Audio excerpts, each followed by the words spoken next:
전 세계 과학자들이 동시에 경고했습니다. 히말라야의 눈이 23년 만에 가장 적게 내렸다고 말입니다. 이곳에서 흘러나오는 물로 살아가는 인구가 무려 20억 명에 달하는데요. 그 생명줄이 지금 조용히 끊어지고 있습니다. 그런데 놀랍게도 단 하나의 나라만이 이 위기 속에서 아무 일도 없다는 듯 평온합니다. 바로 대한민국입니다. 왜 한국만 예외일까요? 그 답은 우리가 너무 당연하게 여겼던 이 땅의 비밀 속에 숨어 있었습니다. 시작하기 전에 시청자분들의 귀한 딱 1초. 구독과 좋아요, 알림 설정이 영상 제작과 대한민국의 대단함을 널리 알리는데 큰 힘이 됩니다. 지금부터 시작합니다. 끝까지 시청 부탁드려요. 저는 히말라야 남쪽에 있는 작은 마을에서 태어났습니다. 계절이 바뀔 때마다 눈이 내리는 날이면 사람들은 하늘이 준 축복이라 말했어요. 아버지는 늘 말씀하셨습니다. 저 눈이 없으면 우리는 물도 밥도 숨도 없어지는 거야. 처음엔 그 말이 무슨 뜻인지 몰랐습니다. 그냥 예쁜 경치라고 생각했죠. 하지만 시간이 지나고 그 눈이 멈추자 세상이 어떻게 변하는지를 몸으로 느끼게 됐습니다. 올해 겨울, 눈은 오지 않았습니다. 그 유명한 에베레스트마저 하얀 옷을 입지 않았고 찬봉우리는 바위 속살을 드러낸 채 그대로 말라가고 있었어요. 마을 어르신들도 고개를 숙였습니다. 살면서 이렇게 눈이 없는 건 처음이야. 조용히 중얼거렸습니다. 나무들도 이상하리만큼 일찍 마르고 강물은 예년보다 2달 빨리 줄어들었죠. 사람들이 가장 먼저 느낀 건 갈증이 아니라 불안이었습니다. 이상하다고 느낀 건 우리 마을뿐만이 아니었습니다. 인도 북부에서는 제한급수가 시작됐고 파키스탄에서는 식수를 트럭으로 나르고 있다는 소문이 퍼졌습니다. 방글라데시 농민들은 가뭄으로 모내기를 포기했대요. 중국 윈난성에서도 논이 타들어가고 있다고 합니다. 모두가 똑같은 말을 하죠. 물이 없다. 하지만 그게 끝이 아닙니다. 올해 발표된 국제산학기구의 보고서에 따르면 히말라야 지역의 적설량이 23년 만에 가장 낮았다고 합니다. 눈이 내리긴 했지만 며칠도 되지 않아 전부 녹아버렸고 계곡엔 흙탕물만 흐르고 있대요. 강이 아니라 흙물이죠. 눈이 오래 머물러야 땅에 스며들고 여름에도 물이 흐르는데 그 연결이 끊긴 겁니다. 마치 심장 박동이 멎는 느낌이었습니다. 사람들은 히말라야를 제3극지라고 부릅니다. 남극, 북극 다음으로 얼음이 많은 곳이라서요. 하지만 그 제3극지가 무너지고 있습니다. 문제는 거기에 기대어 살던 사람이 무려 20억이라는 사실입니다. 인도, 네팔, 파키스탄, 중국 남부, 방글라데시 모두 히말라야의 물줄기에 의존하고 있었는데 이제 그 생명이 사라지고 있어요. 저는 매일 아침 텅 빈 산을 바라보며 자문합니다. 이게 정말 자연스러운 변화일까? 아닙니다. 저는 확신합니다. 무언가가 망가지고 있다는 걸. 사람들은 기후변화라는 단어로 설명하려 하지만 실제로 그 안에 있는 우리들은 압니다. 그 말로는 부족하다는 거려. 하늘에서 생명이 떨어지던 날들이 사라졌습니다. 지금 이 땅 위엔 아무도 멈출 수 없는 고요한 붕괴가 시작되고 있습니다. 히말라야가 무너진다는 소식을 들은 지도 꽤 시간이 흘렀습니다. 그런데도 이상하게도 뉴스에서 떠오르는 한 나라의 이름이 제 머릿속을 떠나지 않았습니다. 한국이랍니다. 이상하죠. 남아시아 물줄기 위기라면 인도, 방글라데시, 파키스탄 이야기가 나와야 하는데 왜 한국이 자꾸 언급되는 걸까요? 처음에는 저도 별 관심을 두지 않았습니다. 그런데 어느 날 기후 관련 국제회의에 참석했던 지인이 전화를 걸어왔습니다. 한국 말이야. 이상할 정도로 조용해. 그쪽만 물 걱정을 안 해. 처음엔 농담인 줄 알았습니다. 그렇게 작은 땅덩이가 어떻게 가뭄에서 자유로울 수 있을까 싶었거든요. 하지만 자료를 찾아보니 정말 그랬습니다. 한반도는 사계절이 살아있고 강이 흐르고 물 사용량도 안정적이라고 하더군요. 더 충격적인 건 별다른 자연재해 없이 버티고 있다는 사실이었습니다. 저는 점점 궁금해졌습니다. 왜 한국만 예외일까? 왜 그 나라만 기후붕괴 속에서 흔들리지 않는 걸까? 그렇게 한국의 지형과 기후에 대해 공부하기 시작했습니다. 그리고 놀라운 사실들을 알게 됐습니다. 한반도는 생각보다 정교하게 짜인 퍼즐 같았습니다. 동쪽엔 태백산맥이 버티고 있어서 찬바람이 갑자기 들이치지 못하고 남쪽은 바다에서 올라오는 따뜻한 공기가 기온을 부드럽게 해준답니다. 북쪽 산줄기는 한기를 차단하고 서쪽 평야는 바람을 순화시켜요. 그 덕분에 갑작스러운 날씨 변화 없이 부드러운 계절 순환이 이뤄지는 거죠. 비가 오면 골고루 온다. 물이 흘러도 넘치지 않고 마르지도 않는다. 이건 한국에서 흔히 들을 수 있는 말이라고 하더군요. 그런데 그게 전 세계적으로 보면 기적에 가까운 일이었습니다. 제가 사는 네팔은 비가 오면 폭우고 안 오면 몇 달째 땅이 갈라집니다. 인도 북부는 여름이면 홍수에 떠내려가고 가을이면 먼지가 눈을 가립니다. 그런데 한국은 그런 일이 거의 없다는 겁니다. 그 이유를 지형에서 찾게 됐습니다. 한반도는 남북으로 뻗은 산맥과 동서로 퍼진 분지, 그리고 삼면의 바다가 미세한 기후 조절을 해줍니다. 특히 산과 바다가 가까워 공기 흐름이 다채롭고 계절풍이 지나가며 균형을 잡아준다고 했습니다. 저는 그 설명을 들으면서 고개를 끄덕일 수밖에 없었습니다. 이건 정말 생존을 위한 땅이구나. 놀랍게도 한국 사람들은 이 사실을 잘 모른다고 했습니다. 너무 익숙해서 그런가 봅니다. 그저 날씨가 괜찮다고 생각하지 왜 괜찮은지는 깊이 들여다보지 않는 거죠. 저는 외부에서 이걸 바라보니까 더 명확히 보였습니다. 이 땅은 확실히 무언가 다릅니다. 사계절이란 건 단지 내 계절이 바뀐다는 뜻이 아니었습니다. 봄이 여름을 부르고 여름이 가을을 물려주고 가을이 겨울을 준비해주는 그 순서, 그 조화. 마치 서로 싸우지 않고 한 걸음씩 양보하는 모습 같았어요. 이건 운이 아닙니다. 구조입니다. 히말라야가 스스로 무너지는 이 시대에 한국은 마치 기후의 방공호처럼 서 있었던 겁니다. 저는 그렇게 믿게 됐습니다. 이 작은 반도는 단지 국가가 아니라 지구가 마지막으로 지켜낸 균형의 조각일지도 모른다고요. 한국이라는 나라는 볼수록 이상했습니다. 지도상으로 보면 크지도 않고 산이 많은 반도일 뿐인데 어쩌면 그렇게 완벽한 균형을 갖췄을까요? 저는 그게 단순한 기후 운이라고 생각했습니다. 하지만 아니었습니다. 그건 오랜 시간 동안 사람과 자연이 함께 만든 구조였습니다. 먼저 강을 들여다봤습니다. 한국의 강은 길지 않았습니다. 하지만 흘러가는 모양이 달랐습니다. 히말라야에서 흐르는 강은 수천 킬로미터를 달려 수많은 나라를 지나가죠. 반면 한국의 강은 그 땅 안에서 시작되고 그 안에서 끝납니다. 물은 산에서 흘러내려 들판을 지나 바다로 나가죠. 그 흐름이 너무도 자연스러워 마치 숨을 쉬는 생명체처럼 느껴졌습니다. 가장 놀라웠던 건 저수지였습니다. 어디를 가든 물을 가둘 공간이 있었고 많은 곳이 사람이 아닌 지형에 의해 자연스럽게 만들어졌다는 걸 알게 됐습니다. 땅이 알아서 물을 모으고 그걸 흘려보내며 다시 순환시키는 구조. 그걸 보면서 저는 생각했죠. 이건 누가 의도해서 만든 게 아니다. 이건 이 땅이 원래 그렇게 태어난 거다. 그리고 그 안에서 사는 사람들. 놀라울 정도로 물을 귀하게 여겼습니다. 수도꼭지를 틀면 맑은 물이 쏟아져 나오는데도 아무도 낭비하지 않았습니다. 길거리에도 물이 흐르지 않았고 화장실이나 공공시설에도 절수가 기본처럼 설정돼 있었어요. 어린아이들도 자연스럽게 물을 아끼는 행동을 하더라고요. 그건 단지 교육 때문만은 아니었습니다. 저는 그것이 문화라고 생각했습니다. 이 땅에 사는 사람들은 물이 귀하다는 걸 말로 배우지 않아도 이미 알고 있는 듯 했습니다. 어쩌면 자연이 가르쳐준 걸 몸으로 익힌 걸지도 모르죠. 그건 마치 산을 두려워하고 바다를 경외하는 사람들의 오래된 기억처럼 느껴졌습니다. 그런 문화를 기반으로 만들어진 시스템은 더 놀라웠습니다. 한국의 상수도 보급률은 거의 100%에 달했고 정수기 없이 수돗물을 그대로 마시는 나라라는 점은 제게 충격이었습니다. 진짜야? 그냥 틀어서 마신다고 정말로? 저는 도무지 믿기지 않아 몇 번을 되묻기도 했습니다. 다른 나라에서는 상상할 수 없는 일이니까요. 보통은 물을 끓이거나 필터를 쓰거나 외국에선 병에 든 생수를 사 마시곤 하죠. 그런데 여긴 달랐습니다. 도심이든 시골이든 수돗물은 생명수였고 그걸 누가 특별하게 여기지도 않았습니다. 그만큼 당연했던 거죠. 이건 단순한 기술의 문제가 아니었습니다. 나라 전체가 오래전부터 대비하고 쌓아온 결과였습니다. 하늘에서 내린 비를 어떻게 모을지, 어떻게 나눌지, 어디에 저장할지를 수십 년 전부터 고민해왔다는 뜻입니다. 그리고 지금 그 준비가 위기를 막아주고 있는 겁니다. 저는 그걸 깨닫는 순간 부러움과 존경이 함께 올라왔습니다. 히말라야에선 하루하루가 생존의 투쟁인데 이곳에선 그 생존을 너무도 평온하게 지켜내고 있었습니다. 이건 운이 아니라 의지와 지혜의 결과였습니다. 물은 하늘에서 내립니다. 하지만 어떻게 쓸지는 사람이 선택하는 거죠. 그리고 한국은 그 선택을 누구보다 잘해온 나라였습니다. 서울에 비가 내리던 날이었습니다. 갑작스러운 소나기였지만 사람들은 당황하지 않았고 도시는 조용히 비를 흡수하고 있었습니다. 저는 우산을 들고 길을 걷다가 문득 발밑을 봤습니다. 저렇게 쏟아지는 빗물인데도 고인물이 없었습니다.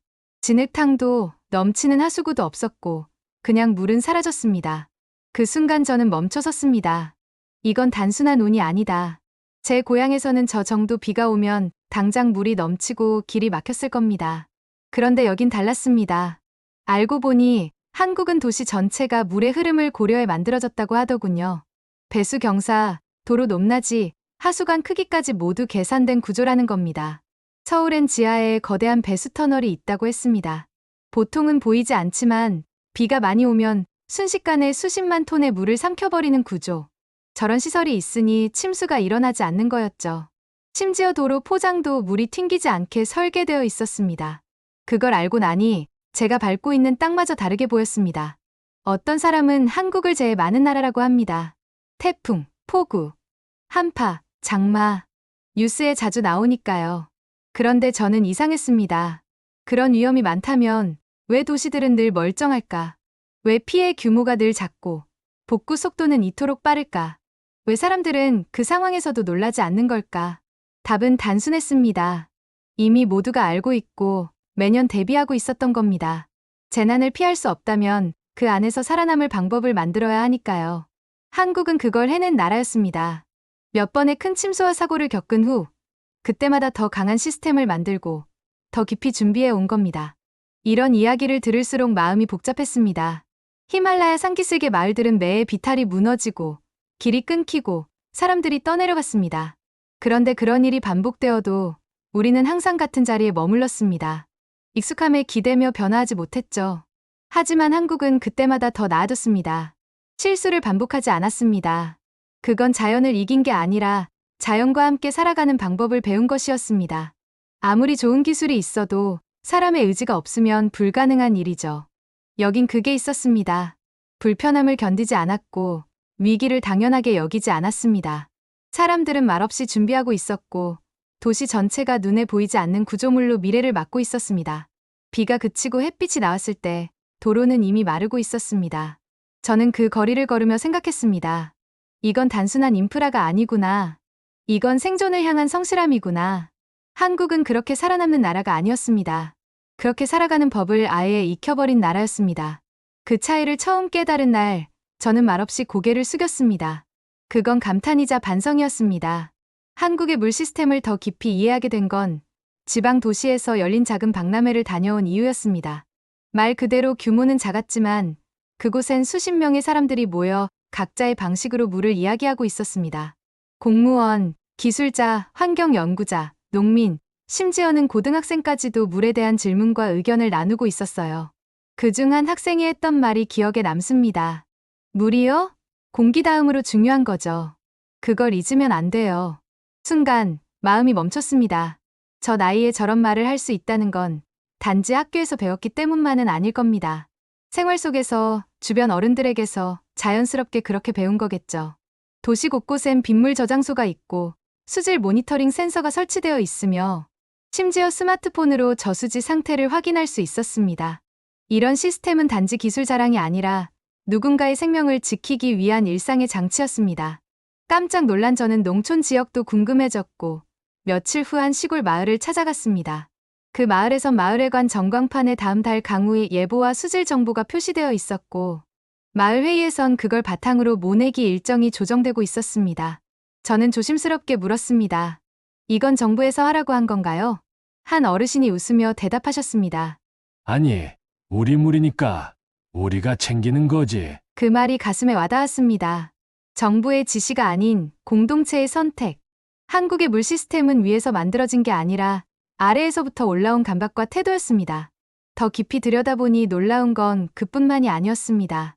어떤 건물은 빗물을 모아 화장실에 쓰고 일부 지역에선 세척수와 도로 청소수까지 재활용한다고 합니다. 심지어 어느 학교는 물 사용량의 60%를 재활용수로 채운다 했습니다. 처음엔 의아했습니다. 물이 부족하지도 않은 나라에서 왜 이렇게까지 절약하는 걸까? 하지만 곧 답이 보였습니다. 아직 부족하지 않기 때문에 더 조심하는 거였습니다. 위기는 예고 없이 오니까 그 전에 준비해두는 거죠. 마실 물이 없을 때 대비하는 게 아니라 있을 때 지키는 태도. 그건 기술이 아니라 철학이었습니다. 이 나라가 특별해 보이는 이유가 바로 그 철학에 있었습니다. 물을 단순한 자원이 아닌 생명, 그 자체로 보는 태도. 저는 그걸 한국에서 처음으로 깨달았습니다. 고향 생각이 났습니다. 히말라야 아래의 우리 마을엔 매년 어김없이 폭우가 쏟아졌고, 그게 지나가면 바짝 마른 대지가 남았습니다. 홍수와 가뭄 사이에서 늘 같은 싸움을 반복했죠. 우리는 비가 오면 신께 감사했고, 가뭄이 들면 하늘을 원망했습니다. 하지만 그 사이를 메우려는 시도는 별로 없었습니다. 생각해보면 그게 전부였던 겁니다. 받아들이고, 기다리고, 포기하는 것. 하지만 한국은 달랐습니다. 대비했고, 바꿨고, 지켰습니다. 그건 운이 아니었습니다. 저는 그걸 인정해야만 했습니다. 이 나라는 정말로 준비된 나라였습니다. 기후 난민이라는 단어를 처음 들었을 땐 뉴스에서만 존재하는 말이라고 생각했습니다. 하지만 몇 해 전 제 고향에서 산사태가 나고 나서야 깨달았어요. 마을 수십 곳이 사라졌고 사람들은 떠났습니다. 살 수 없었기 때문이죠. 그때 처음 느꼈습니다. 이건 남의 일이 아니구나. 언젠가 나도 떠나야 할 수도 있겠구나. 요즘은 그 단어를 세계 어디에서나 들을 수 있습니다. 방글라데시의 해수면 상승, 인도의 가뭄, 중국 남부의 홍수, 유럽의 폭염. 모두가 땅을 떠나고 있습니다. 더는 살 수 없기 때문입니다. 그리고 그런 사람들의 눈이 향하는 곳이 있습니다. 바로 한국이었습니다. 처음엔 이해가 안 됐습니다. 땅도 좁고 자원도 부족한 나라. 왜 굳이 여기를 선택하는 걸까? 하지만 자료를 찾아보니 답은 명확했습니다. 안정성. 그 한 단어가 모든 걸 설명했습니다. 한국은 사계절이 무너지지 않고 기후변화의 영향을 상대적으로 덜 받으며 사회 시스템이 재난에 빠르게 대응하는 구조였습니다. 그리고 무엇보다 지난 수십 년간 자연재해로 완전히 무너진 적이 단 한 번도 없다는 나라였습니다. 제가 만난 일본인 교수는 말했습니다. 앞으로는 자원이 아니라 안전이 국력입니다. 그 말에 저는 조용히 고개를 끄덕였습니다. 예전엔 땅이 넓고 석유가 많은 나라가 부러움의 대상이었지만 지금은 아닙니다. 계절이 순환하고 강이 흐르고 태풍에도 버티는 도시가 진짜 자산이었습니다. 한국은 바로 그런 나라였습니다. 서울 근교 신도시에 갔을 때 저는 그걸 피부로 느꼈습니다. 도로 옆엔 수변공원이 있었고 공원 아래엔 빗물을 가두는 공간이 숨겨져 있었습니다. 아이들이 개울 옆 놀이터에서 뛰어노는 걸 보며 저도 모르게 미소가 났습니다. 그 물소리, 그 평온한 풍경. 그건 누군가가 만든 게 아니라 쌓아온 결과였습니다. 여기선 자연과 도시가 싸우지 않았습니다. 함께 어울려 있었습니다. 그 조화가 저는 믿기지 않았어요. 지금껏 제가 알던 도시는 비가 오면 물에 잠기고 해가 나면 갈라지는 곳이었거든요. 한국은 도시 설계 자체가 다르다는 걸 알게 됐습니다. 예방 중심, 회복력 중심, 사람 중심. 자연과 충돌하지 않고 함께 가는 방식이었습니다. 이건 단순한 정책이 아니라 살아온 방식이었어요. 그래서일까요? 최근 몇 년 사이 한국 이주를 고려하는 외국인이 크게 늘고 있고 국제 보고서에서도 한국은 기후 안정 생존 가능 상위 국가로 분류되고 있습니다. 예전 같았으면 상상도 못했을 평가였지만 이제는 당연하게 느껴질 정도였어요. 이 시대에 가장 귀한 자원이 있다면 그것은 더 이상 금이나 석유가 아닙니다. 살 수 있는 땅, 견딜 수 있는 계절, 그 두 가지를 모두 가진 나라. 저는 지금 그 한가운데에 서 있었습니다. 그리고 마음속으로 생각했습니다. 이 나라는 진짜 다르구나. 어느 날 한국에 사는 외국인 친구가 조용히 말했습니다. 여기 사람들은 자기 나라가 얼마나 특별한지 잘 모르는 것 같아. 그 말을 들은 순간 가볍게 웃고 넘기려 했지만 마음 어딘가가 찔렸습니다. 그 말이 맞다는 걸 저도 한국에서 오래 지내며 천천히 깨달았거든요. 한국은 너무 평범하게 특별한 나라였습니다. 눈이 오고 녹고 다시 꽃이 피고 비가 오고 더위가 왔다가 서늘한 바람이 불어왔습니다. 모든 계절이 제자리를 지키고 있었어요. 그런데도 사람들은 그걸 너무 당연하게 여기는 듯 했습니다. 제 고향에선 사계절이라는 단어 자체가 낯설었습니다. 계절은 있었지만 순서가 없었고 기준이 없었어요. 해가 나면 더위가 닥쳤고 비가 오면 홍수가 됐고 바람이 불면 나무가 쓰러졌습니다. 우린 날씨를 예측하려 하지 않았습니다. 예측이 무의미했기 때문이죠. 하지만 한국은 달랐습니다. 비가 올 땐 모두가 우산을 챙기고 겨울이 오기 전엔 월동 준비를 하며 봄이 오면 꽃이 필 거라 믿었습니다. 그건 기후에 대한 믿음이자 자연과의 신뢰관계였습니다. 저는 그걸 부러워했습니다. 그리고 동시에 놀랐습니다. 이런 세상이 존재할 수 있다는 게 참 신기했거든요. 한 번은 전라도의 한 마을을 방문했습니다. 마당 한켠에 오래된 장독대가 놓여 있었고 그 위엔 70년 넘은 된장이 담겨 있었습니다. 할머니는 장독을 톡톡 두드리며 말했죠. 여긴 사계절이 고르게 와서 음식이 쉽게 안 상해. 그 한마디가 가슴을 울렸습니다. 우리 고향에선 그저 하루하루를 버티는 게 전부였는데 여긴 그 하루가 축적되어 전통이 되고 기억이 되고 있었습니다. 이 나라가 가진 기후의 안정성은 단순히 날씨가 좋은 걸 의미하지 않았습니다. 그건 삶의 안정, 문화의 연속, 그리고 미래의 준비와 연결되어 있었습니다. 매일 같은 시간에 지는 해, 예고된 시간에 피는 꽃, 여름에 더워도 그걸 막을 준비가 되어 있는 도시. 이 모든 게 저는 믿기지 않았습니다. 너무 완벽해서, 너무 조용해서 오히려 감동이 밀려왔어요. 저는 한국에서 예측 가능성이라는 단어의 소중함을 처음 알았습니다. 자연이 언제 어떻게 변할지 알 수 있다는 건 단순한 편안함을 넘어서 살아갈 수 있다는 보장이었습니다. 이건 수치로 측정되지 않는 값이었어요. 사람들의 표정, 대화, 계절을 준비하는 손길 하나하나에서 저는 그걸 느꼈습니다. 하지만 이상하게도 그런 위대함을 가장 모르는 사람들은 이 땅에 사는 이들이었습니다. 그저 그랬다고 말하고 늘 그렇다고 여기며 그 가치를 놓치고 있는 것 같았어요. 익숙함은 감사를 지웁니다. 너무 가까운 것은 소중함을 가립니다. 그래서 저는 더 말하고 싶어졌습니다. 이 땅은 특별하다고. 지구에 이런 땅은 흔치 않다고. 한국은 그저 좋은 날씨의 나라가 아니었습니다. 살 수 있는 날씨, 견딜 수 있는 땅, 계획할 수 있는 기후를 가진 나라. 그리고 그 안에서 삶을 쌓아올린 사람들이 있는 나라였습니다. 저는 이제 압니다. 이 나라가 단순히 안전한 곳이 아니라 지구가 남겨놓은 마지막 균형이란 거려. 이제는 말할 수 있습니다. 저는 이 땅을 사랑하게 되었다고요. 처음엔 기후 때문에 관심을 가졌고 자연이 좋아서 머물렀지만 지금은 사람과 삶 전체가 저를 이곳에 붙잡아 둡니다. 한국은 제가 알던 세상과는 너무 달랐습니다. 그 낯설미, 어느새 익숙함으로 바뀌었습니다. 처음엔 계절이 무섭지 않다는 사실이 놀라웠습니다. 예고된 비, 기다릴 수 있는 봄, 대비할 수 있는 겨울. 그런 것이 존재한다는 게 믿기지 않았죠. 하지만 시간이 흐르며 저는 그 안에서 편안함을 느끼기 시작했습니다. 그리고 그 편안함은 단지 날씨 때문이 아니라는 걸 깨달았습니다. 이 나라는 조용히 움직이는 사람들로 가득했습니다. 폭우가 온다고 해도 당황하지 않고 그에 맞춰 정리하고 정비하는 삶. 가뭄이 온다고 해도 미리 계획된 시스템으로 대응하는 구조. 그걸 보며 저는 깨달았습니다.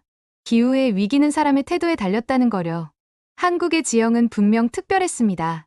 그렇지만 그것보다 더 특별한 건 그 지형을 존중하고 활용하는 사람들의 방식이었습니다. 예측 가능하다는 건 준비가 가능하다는 의미였고, 준비가 가능하다는 건 살아갈 수 있다는 뜻이었습니다. 이 나라엔 그 모든 요소가 있었습니다. 한 번은 도시 외곽 작은 도서관에서 한 아이를 만났습니다. 그 아이는 제게 물었습니다. 이모, 왜 한국에 와서 살아요? 저는 웃으며 대답했습니다. 여긴 내일이 보이거든. 그 아이는 고개를 끄덕이며 아무렇지 않게 대답했죠. 우리 학교에서도 내일 수업 계획표 늘 붙어 있어요. 그 말에 저는 울컥했습니다. 내일을 계획할 수 있다는 건 내일이 있다는 확신에서 나오는 말이니까요. 그건 지금의 세계에선 너무나 귀한 감각이었습니다. 고향을 생각하지 않는 건 아닙니다. 지금도 가끔 그 산과 들, 바람 소리와 저녁 연기를 떠올립니다. 하지만 저는 압니다. 이젠 그곳에 돌아갈 수 없다는 거려. 비가 무섭고 여름이 두려운 곳에 미래는 없으니까요. 누군가는 한국을 작고 위태로운 나라라고 말합니다. 하지만 저는 다르게 말하고 싶습니다. 작지만 단단하고 고요하지만 강하며 위기의 시대 속에서도 제자리를 지켜내는 나라. 그게 지금의 한국입니다. 이 작은 반도는 단지 생존하는 곳이 아닙니다. 지구가 마지막으로 남겨놓은 균형의 조각이고 앞으로 인류가 살아가야 할 방향을 보여주는 하나의 해답입니다. 저는 그 해답을 먼저 발견한 사람으로서 말하고 싶습니다. 이 나라는 진심으로 사랑할 만한 가치가 있습니다. 살아갈 수 있는 땅, 믿을 수 있는 계절, 준비된 사람들. 그 모든 것이 어우러진 곳, 바로 한국입니다. 어쩌면 우리는 당연하다고 여겼던 것들 속에서 가장 소중한 걸 잊고 살았는지도 모릅니다. 흐르던 물, 바람, 계절, 그리고 이 땅. 그 모든 것이 지금의 한국을 만들었습니다. 지금 이 순간, 세계는 흔들리고 있지만 한국은 그 자리에서 조용히, 그러나 단단히 버티고 있습니다. 그게 참 대단하다는 생각이 들었습니다. 그래서 저는 오늘도 이 대한민국의 땅이 정말 고맙습니다. 구독자 여러분의 댓글과 감상은 또 다른 감동의 시작이 됩니다. 다음 영상도 기대된다면 구독과 알림 설정 잊지 마세요. 감동 한 송이는 매일 저녁 당신의 하루에 따뜻한 이야기를 더합니다.